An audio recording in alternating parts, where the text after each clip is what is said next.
दोस्तों नमस्कार, मैं राम सूरत यादव। चुनाव की घोषणा होने से ठीक पहले अगर मुख्य चुनाव आयुक्त का इस्तीफा दिया जाना इस तरीके से अचानक, मतलब मुख्य चुनाव आयुक्त जो इस्तीफा देते हैं अरुण कुमार गोयल, और उनका इस्तीफा तत्काल मंजूर किया जाता है, तो आप समझ सकते हैं कि पूरे देश में इस समय सबसे बड़ी खबर बनी है और इस समय पूरे देश में यही चर्चा का विषय बन गया है कि चुनाव की घोषणा एकदम होने वाली है। मतलब 2-4-6 दिन में घोषणा होने वाली थी, लेकिन उससे ठीक पहले मुख्य चुनाव आयुक्त अरुण कुमार गोयल का इस्तीफा दिया जाना और इस्तीफा तुरंत जो है राष्ट्रपति के द्वारा स्वीकार किया जाना, यह एक बहुत बड़ी खबर पूरे देश में इस समय चल रही है। और पूरा देश इस समय यही सोच रहा है और पूरे देश के हर देशवासी के मन में यही सवाल उठ रहा है कि ऐसे अचानक जो है मुख्य चुनाव आयुक्त इस्तीफा क्यों दिए, जबकि इनका कार्यकाल 2027 तक है। तो आप समझ सकते हैं कि क्या कोई राज है, कोई रहस्य है, क्या कोई दबाव था या किसी मजबूरी में जो है इस्तीफा मुख्य चुनाव आयुक्त को देना पड़ा।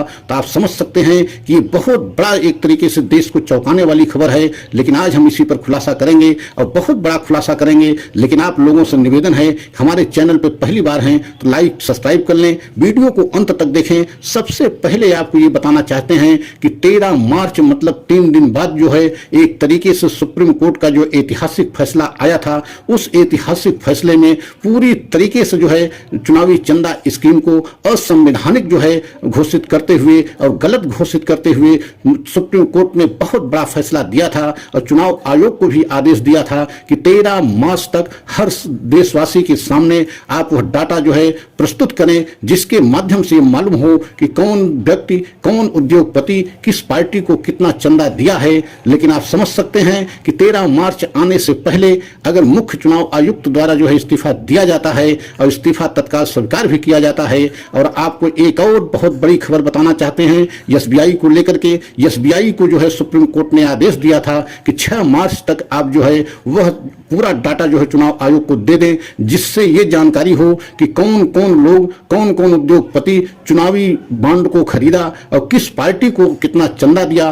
पूरा डाटा आप 6 मार्च तक दीजिए। लेकिन आपको और जान करके बेहद हैरानी होगी कि SBI, state bank of India ने पूरी तरीके से जो है एक गलती मानते हुए, मतलब या ये कहा जाए गलती ना कहा जाए या ये कहें कि उस जो है डाटा को न दे करके सुप्रीम कोर्ट में उल्टा जो है एसबीआई पहुंच गया और समय मांग लिया कि हमें जून तक का समय दिया जाए और उसके पहले हम जो है ये डाटा नहीं दे सकते। तो आप समझ सकते हैं कि यह एक बहुत बड़ा इस्तीफा के पीछे रहस्य माना जा रहा है या बहुत बड़ा इसके पीछे खेल है, क्योंकि 13 मार्च से जो है पूरे देश के सामने चुनावी चंदा जो है एक तरीके से जो बहुत बड़ी फ्रॉड जो है स्कीम थी, उसका सच पूरे देश के सामने आता। लेकिन उससे पहले मुख्य चुनाव आयुक्त अगर इस्तीफा देते हैं और चुनाव को ऐन वक्त पर इस्तीफा दिया जाता है, अब चुनाव की घोषणा होने में बहुत समय शेष नहीं रहे और आप देख रहे हैं कि 13 मार्च से सुनवाई भी एक तरीके से शुरू हो जाएगी और उस पर ईवीएम को लेकर के भी सुनवाई होनी है। तो आप समझ सकते हैं इस समय पूरे देश में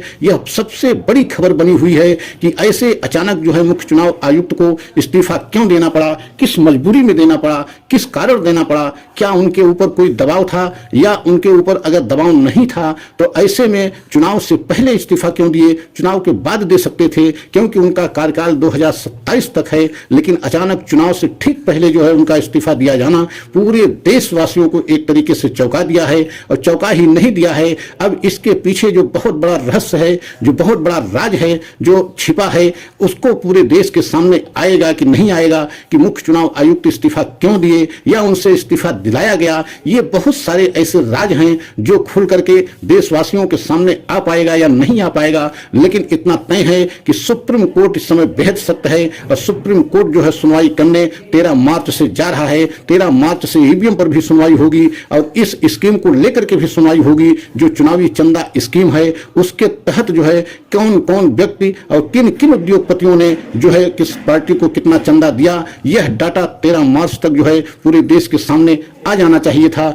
लेकिन एसबीआई ये डाटा नहीं दिया। यही कारण है कि चुनाव आयोग 13 मार्च तक इस डाटे को पूरे देश के सामने नहीं रख पाएगा। लेकिन अब जब पुनः सुप्रीम कोर्ट में सुनवाई होगी तब वहां एसबीआई क्या जवाब देता है कि समय उसने क्यों मांगा, क्या उसको समय की आवश्यकता है या नहीं है। अब ये सारा रहस्य सुप्रीम कोर्ट में खुलेगा। लेकिन इतना तो तय है कि आने वाले समय में अभी बहुत सारे ऐसे ऐतिहासिक फैसले सुप्रीम कोर्ट से जा सकते हैं, या बहुत ऐसे चौंकाने वाले जो है सामने आपके जो है ऐसे जो है इस्तीफे भी आ सकते हैं जो आप कभी कल्पना नहीं कर सकते थे। क्योंकि आप मुख्य चुनाव आयुक्त के इस्तीफे को लेकर के भी कभी कोई कल्पना नहीं किया था कि मुख्य चुनाव आयुक्त अचानक चुनाव से ठीक पहले इस्तीफा दे देंगे। लेकिन आपने देखा है कि ठीक चुनाव से पहले इस्तीफा दिया जाना और उनका इस्तीफा तत्काल स्वीकार हो जाना, और अब इस समय तीन चुनाव आयुक्त की जगह मात्र एक ही चुनाव आयुक्त बचे हैं, मतलब 2 पद खाली हैं। तो क्या इस समय सरकार तत्काल ही जो है हफ्ता 10 दिन या 15 दिन के अंदर 2 चुनाव आयुक्तों की नियुक्ति करेगी?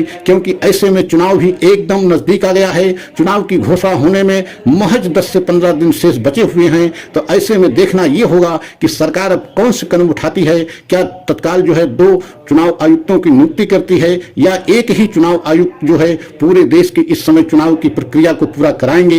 ये देखने वाली बात है। लेकिन इतना तय है कि आने वाले समय में सुप्रीम कोर्ट से कुछ और बड़े ऐतिहासिक फैसले आ सकते हैं और पूरे देश को चौंका सकते हैं। तो आपको हमारा सच अच्छा लगा हो तो हमारे वीडियो को लाइक करें, सब्सक्राइब करें और अंत तक वीडियो को जरूर देखा करें, क्योंकि अंत तक नहीं देखेंगे तो पूरा सच समझ में नहीं आएगा। अगला वीडियो पुनः लेकर के आएंगे। जय हिंद, जय भारत।